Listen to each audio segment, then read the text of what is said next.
യൂട്യൂബിന് വിട. സൂര്യയിലെ എല്ലാ പരമ്പരകളും സംരക്ഷണത്തിന് ശേഷം തികച്ചും സൗജന്യമായി സൺ നെക്സ്റ്റ് ആപ്പ് ഡൗൺലോഡ് ചെയ്യൂ. കണ്ടാസ്വദിക്കാം നിങ്ങളുടെ പ്രിയ പരമ്പരകൾ. ഈ ചോദിക്കുമ്പോ എടുത്തു തരാനേ ഞാൻ പണം കായ്ക്കുന്ന മരമൊന്നും വളർത്തുന്നില്ല. അങ്ങനെ പറഞ്ഞ എങ്ങനെയാ വിനയാ? പിന്നെ എങ്ങനെ പറയണം? പിള്ളേരെ ഡോക്ടറെ കാണിക്കേണ്ട സമയത്ത് പിന്നെ കാണിക്കാതിരുന്നാ പറ്റുമോ എന്ന് പറഞ്ഞ് അറിയാലോ, ഈ വീട്ടിലെ എല്ലാ കാര്യങ്ങളും നോക്കുന്നത് എന്റെ ഒരാളുടെ വരുമാനം കൊണ്ടാ. ഈ വാരിക്കോരി ചെലവാക്കാൻ എന്റെ അടുത്ത് ഒന്നുമില്ല. വേണ്ടച്ച, ഇതിലും ഭേദം നാട്ടുകാരോട് ഇറക്കുന്നതാ. എങ്കിൽ പിന്നെ പോയി തെണ്ടി വാങ്ങിക്ക്. എന്റെ കയ്യിലില്ല. അല്ലെങ്കിൽ തന്നെ നന്ദിയില്ലാത്ത നിനക്കൊക്കെ വേണ്ടി എന്തിനാ ഞാൻ വെറുതെ എന്റെ അധ്വാനം പാഴാക്കുന്നത്? നോക്കൂ വിനയ, വെറുതെ ആവശ്യമില്ലാത്തൊന്നും പറയണ്ട. എടാ, നിന്റെ മക്കൾക്ക് വേണ്ടിയാ ഞാൻ പണം ചോദിച്ചത്. അവരെ സംരക്ഷിക്കേണ്ടത് നിന്റെ ഉത്തരവാദിത്ത. വേണ്ടച്ച, നിങ്ങളുടെ ഭാഗത്തുനിന്നേ ഇങ്ങനെയൊക്കെ ഉണ്ടാവുന്ന അറിയാവുന്നോണ്ടാ ഞാൻ ജോലിക്ക് പോകാൻ തയ്യാറായത്. എന്നിട്ട് അതിനും വിട്ടില്ല. ഓ, ഇനിയിപ്പോ ജോലിക്ക് പോവാത്ത കുറവേ ഉള്ളൂ. നിന്റെ തോന്നിയ വാസത്തിന് അഴിഞ്ഞാടാൻ വേണ്ടി അല്ലടി നീ ജോലിക്ക് പോകാൻ വാശി പിടിക്കുന്നത്. നിങ്ങളോട് മറുപടി പറഞ്ഞോ അതെനിക്ക് നാണക്കേടാ. എനിക്ക് നിങ്ങളുടെ പണവും ഒന്നും വേണ്ട. എന്റെ മക്കളെ ഞാൻ വളർത്തും. അതിന് നിങ്ങളുടെ ഒരു സഹായം എനിക്ക് വേണ്ട. കണ്ടവന്റെ അടുക്കളപ്പണി ചെയ്തായാലും ഞാൻ ജീവിക്കും. വന്ന് എന്റെ മുഖത്ത് നോക്കി എന്ത് പറയാനായോ നിനക്ക്? നിന്നെ ഞാൻ വിനയ, നീ എന്തായി കാണിക്കുന്നേ?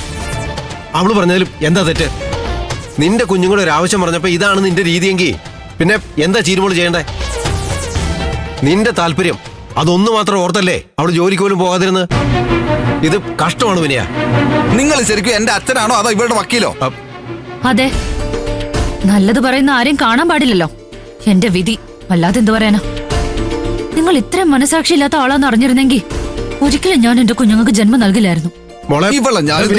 ഒന്ന് നിർത്തണ. നിനക്കെന്താ ഭ്രാന്ത് പിടിച്ചോ? പറഞ്ഞ കേട്ടില്ല അവള്? ഭ്രാന്ത് പിടിപ്പിക്കല്ലോ അവള്.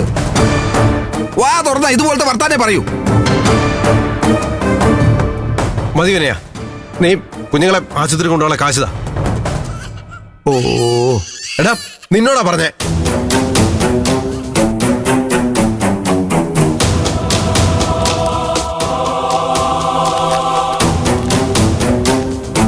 ഇത് മതി, പോയി പണ്ടാറടങ്ങും. ഇതിങ്ങി ആദ്യമേ തന്നാ പോരായിരുന്നോ? ആ,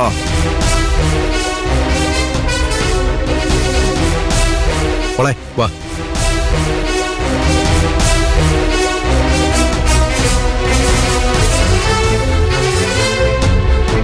കാശ് കുടിപ്പിക്കാനായിട്ട് കുറെ എണ്ണ ഇറങ്ങുന്നു. അച്ഛനും മോളും തള്ളയും എല്ലാം കണക്കണം.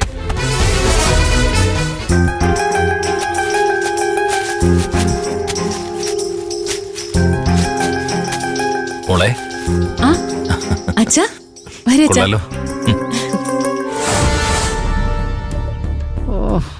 സുശീല അവിടെ നിന്നേ. അച്ഛാ വേണ്ട.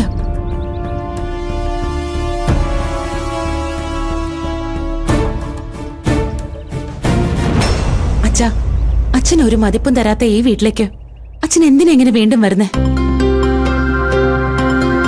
അമ്മ അന്ന് അച്ഛനോട് എന്താ പറഞ്ഞെന്ന് ഓർമ്മയില്ലേ? പക്ഷെ അതൊക്കെ മനസ്സിൽ വെച്ചിരിക്കാൻ പറ്റുമോ മോളെ? എന്റെ മകളെ കല്യാണം കഴിച്ചുകൊണ്ടുവന്ന വീടല്ലേ ഇത്?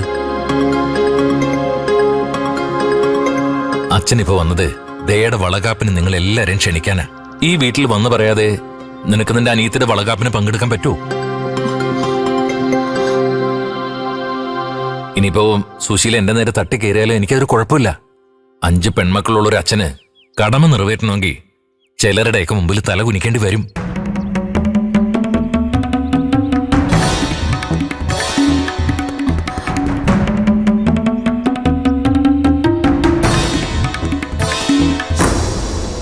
സുശീലേ, ദയമോളുടെ വളകാപ്പ് ഈ വരുന്ന ഞായറാഴ്ചയാണ് തീരുമാനിച്ചിരിക്കുന്നത്. ഇവിടുന്ന് എല്ലാവരും ആ ചടങ്ങിൽ പങ്കെടുക്കണമെന്ന് പറയാനാ ഞാൻ വന്നത്. നിങ്ങൾക്ക് നാണോ ഇല്ലേ മനുഷ്യ? നിങ്ങളും നിങ്ങളുടെ കുടുംബമായിട്ട് ഒരിടപാടും വേണ്ടെന്ന് വെച്ചും സ്വസ്ഥമായിട്ട് ഇരിക്കാന്ന് വെച്ചാ അതിന് നിങ്ങൾ സമ്മതിക്കില്ലേ? നിങ്ങൾ എന്ത് വിചാരിച്ചാലും എനിക്കൊരു വിരോധമില്ല. അനുമോളുടെ അനിയത്തിയുടെ വളകാപ്പ് ചടങ്ങിന് എനിക്ക് നിങ്ങളെ ക്ഷണിച്ചേ പറ്റൂ. നിങ്ങൾ ക്ഷണിച്ചോണ്ട് പോയാലും നിങ്ങളുടെ ആൾക്കാർ ക്ഷണം സ്വീകരിച്ചു വന്നാലും എന്താ അവസാനം ഉണ്ടാവുക എന്ന് ഞാൻ കുറെ കണ്ടതല്ലേ. ഇനി അതൊന്നും വേണ്ട. ഞങ്ങൾക്ക് ഞങ്ങളുടെ വഴി, നിങ്ങൾക്ക് നിങ്ങളുടെ വഴി. സുശീലേ, അങ്ങനൊന്നും പറയാതെ. ബന്ധുക്കൾക്കിടയിൽ ഉണ്ടാകുന്ന ശത്രുത സാന്ദർഭികം മാത്രമായിരിക്കണം. ഒരു വഴക്ക് നടന്ന നമ്മൾ മറ്റൊരു നല്ല കാര്യം വരുമ്പോ അത് മറന്നു കളയണം. ഓ, നിങ്ങൾ ഇങ്ങനെ ഉപദേശിച്ചില്ലെങ്കിലേ അത്ഭുതമുള്ളൂ. വർഷാവർഷം ഓരോ പെൺമക്കളുടെയും കല്യാണം നടത്തുന്ന ആളല്ലേ. ഇനിയും ഒരെണ്ണം കൂടി ബാക്കിയുണ്ടല്ലോ. ഇപ്പൊ തന്നെ 3 വളകാപ്പും 3 പ്രസവവും 4 കൊച്ചുങ്ങളുമായി. ഇരട്ടക്കുട്ടികളുടെ നൂലുകെട്ട് പിന്നെ ആരും അറിഞ്ഞതുമില്ല. ഇനി ഞായറാഴ്ചത്തെ വളകാപ്പ് കഴിയുമ്പോഴേക്കും അടുത്ത മാസം ഇളയ മകളുടെ കല്യാണ നിശ്ചയമാണെന്ന് പറയും.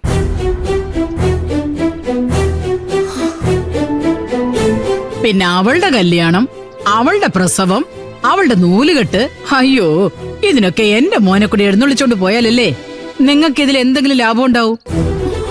ആ, എന്നാ കാശ് മുടക്കി വന്നാലോ? എന്റെ നല്ല മനസ്സുകൊണ്ടാണ് എനിക്കിതൊക്കെ സാധിക്കുന്നത്. ബാക്കിയുള്ളവരുടെയൊക്കെ മനസ്സ് മോശമായതുകൊണ്ടാണ് അവരുടെ കുടുംബം നേരെയാവാത്തത് എന്ന മട്ടില് എന്നെ എന്റെ മക്കളെയും കുറിച്ച് രഹസ്യമായിട്ട് മറ്റുള്ളവരുടെ കാതിൽ പറഞ്ഞു കൊടുക്കുകയും ചെയ്യും. എന്റെ സുശീലെ, തെറ്റിദ്ധാരണകളാവാം, പക്ഷെ ചെയ്യാത്ത തെറ്റ് അടിച്ചേൽപ്പിച്ചാൽ എന്ത് ചെയ്യും? സുശീലയ്ക്ക് അതുകൊണ്ട് എന്തെങ്കിലും മനസമാധാനം കിട്ടുമെന്നുണ്ടെങ്കിൽ അത് ഞാൻ ഏറ്റെടുക്കാം. പക്ഷെ കഴിഞ്ഞതൊക്കെ മറന്ന് എന്റെ മകളുടെ വളകാപ്പ് ചടങ്ങിൽ പങ്കെടുക്കണം. പറ്റില്ല എന്ന് പറഞ്ഞാ പറ്റില്ല. അതെങ്ങനെ? നാണം കെട്ട് നാട് തണ്ടാനേ നിങ്ങൾക്കേ പറ്റൂ. അതുകൊണ്ടാണല്ലോ ഒരു നാണോ ഇല്ലാതെ ഇങ്ങോട്ട് തന്നെ കയറി വന്നത്.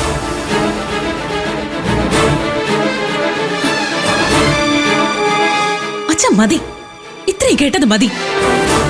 ഇനി ഒരു വാക്ക് ഇവരുടെ വായിന്ന് അച്ഛൻ കേൾക്കരുത്. സ്വന്തം മകളുടെ വീടല്ലേ, ആ വീടിനോട് കാണിക്കേണ്ട ഒരു മര്യാദ ഇല്ലെന്നൊക്കെ കരുതി അച്ഛൻ വന്നു. പറയാനുള്ള കാര്യങ്ങളൊക്കെ പറഞ്ഞു. മാന്യമായ ഉത്തരവ് അതിന് കിട്ടിയല്ലോ. ഇത്രയും മതി. അച്ഛൻ പോയിക്കോ. മോളെ, നീ എന്താടി പറഞ്ഞത്? സ്വന്തം മകളുടെ വീടല്ലേന്നോ? അപ്പൊ ഞാനിവിടെ ആരാടി? നിന്റെ വീട്ടിൽ നിന്ന് നിന്റെ അച്ഛൻ നിനക്ക് ദത്തെടുത്ത് വന്നാണോ ഇന്ദ്രനെ? ദേ, വായിലെ നാക്കുകൊണ്ട് എന്റേതാണെന്ന് പറഞ്ഞാലേ ഇതൊന്നും നിന്റേതാവില്ലടി. ഇത് സുശീലയുടെ വീടാ.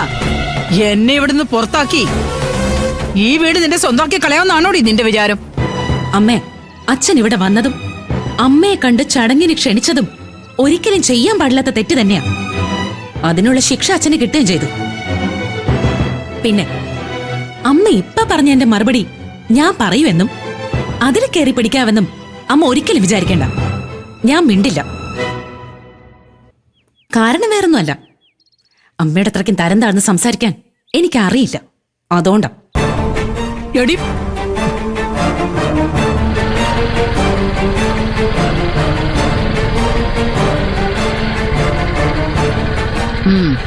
വരുന്നുണ്ട് കാരണവര്. എഴുന്നള്ളുന്ന കാര്യം വിളിച്ചു പറഞ്ഞു കാണും.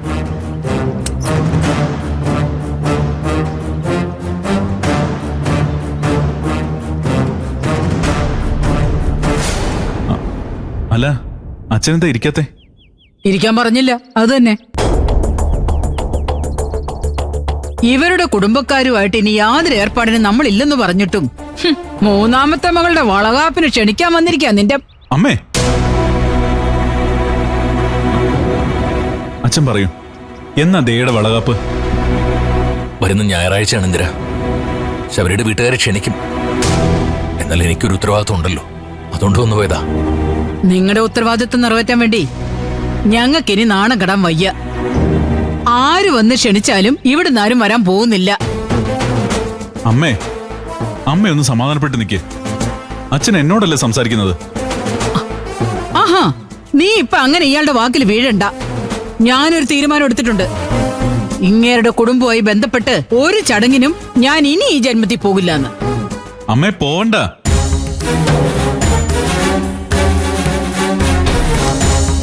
അച്ഛാ, ദേയുടെ വളകാപ്പ് ചടങ്ങിന് ഞാനും ആനുവും ഉറപ്പായും വന്നിരിക്കും. അതുപോരെ? മതി ഇന്ദ്ര, അത് മതി. പോയിട്ട് വരാം സുശീലേ.